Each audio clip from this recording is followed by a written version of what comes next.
when strongman Ramzan Kadyrov last month opened the local, a United Arab Emirates-funded luxury hotel in the Chechen capital of Grozny and prepared to receive Egypt's World Cup qualifying national team as its first guests, he was cashing in on more than the Russian region's Muslim identity. Eager to forge close ties to Middle Eastern nations, Mr. Kadyrov, who tightly controls Chechen sports, was cashing in on the fact that he has aligned himself with like-minded governments that not only stand out in their repression of dissent, but also their efforts to oppose Saudi-inspired ultra-conservative Sunni Muslim Islam. Mr. Kadyrov, a barrel-chested man who recognizes the political utility of sports and is widely seen as a henchman of Russian President Vladimir Putin, earned his credentials by brutally suppressing an Islamist insurgency in Chechnya during his decade-long tenure. Speaking to The Washington Post, Beslan Basambiev, a manager of a Grozny-based UAE investment fund, suggested that Mr. Putin was using Mr. Kadyrov as his point man in the Muslim world. It seems like Putin delegated those powers to Kadyrov, Mr. Basambiev said. Mr. Basambiev echoed Mr. Kadyrov's own words 4 years earlier when he addressed 20,000 members of his militia in a Grozny stadium. The time has come for us to make our conscious choice, and we say this to the whole world that we are the combat infantry of Vladimir Putin, Mr. Kadyrov said, quoting a speech given by his father shortly before he was assassinated in 2004.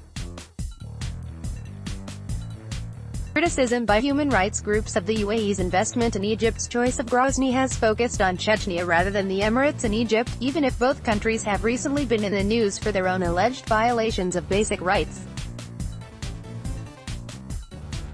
The House of Representatives last week voted to investigate a potential U.S. role in torture in a UAE-operated network of prisons in Yemen. A close U.S. ally, the UAE stands accused of being a colonizing force in Yemen that supports extremist militias responsible for violence against Yemeni activists in Isla, a Muslim Brotherhood-linked political party, and a veteran of UAE Crown Prince Mohammed bin Zayed. In recent days, Egypt, whose prisons are filled with an estimated 60,000 political prisoners, arrested Hazim Abdelazim, a one-time campaigner-turned-critic for General-turned-President Abdel Fattah al-Sisi, and prominent blogger and activist Wael Abbas. Mr. Kadyrov, whose human rights record, like that of Prince Mohammed and Mr. al-Sisi, has been questioned, has denounced allegations of abuse as a myth designed to destabilize his government. Yet, Mr. Kadyrov's notion of a more liberal interpretation of Islam is not dissimilar to that of Mr. al-Sisi or Prince Mohammed, even if the effective UAE ruler has been not quite as harsh in measures against transgender, gay, and gender non-conforming people. Both Chechnya and Egypt have in the last year brutally targeted gays, prompting Human Rights Watch to demand that World Soccer body FIFA oppose a proposed Egyptian anti-LGBT law and to demand the release of Oyub Titov, the head of Chechnya's only still operating human rights group. The bullet-riddled body of Mr. Titov's predecessor, Natalia Estemirova, was dumped by the road shortly after she was kidnapped in 2009. The fact that Egypt and the UAE are the vehicles Mr. Kadyrov is using to exploit this month's World Cup in Russia in a bid to project Chechnya on the world stage in a more positive light and polish his tarnished image is no coincidence. Both the UAE and Egypt have been in the forefront of efforts to counter political Islam and promote more quietist, apolitical interpretations of the faith that counter Saudi-style ultra-conservatism and are more in line with their vision of autocratic rule, even if both countries are closely aligned with the kingdom.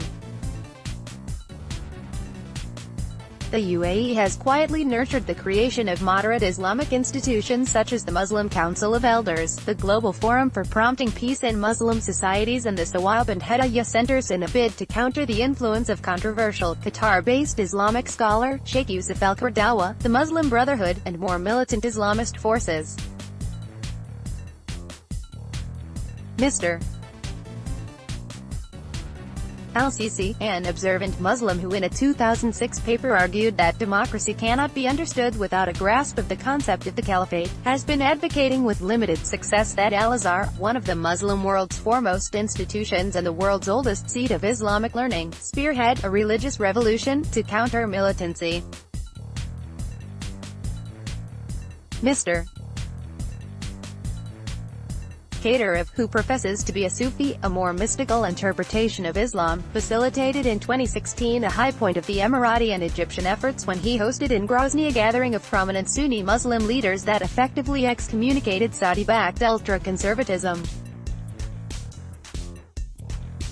In a frontal assault on Saudi-backed religious movements such as Wahhabism, Salafism and Deobandism, the conference charged that the label Sunni had been hijacked by heretics whose deviant practices distorted Islam.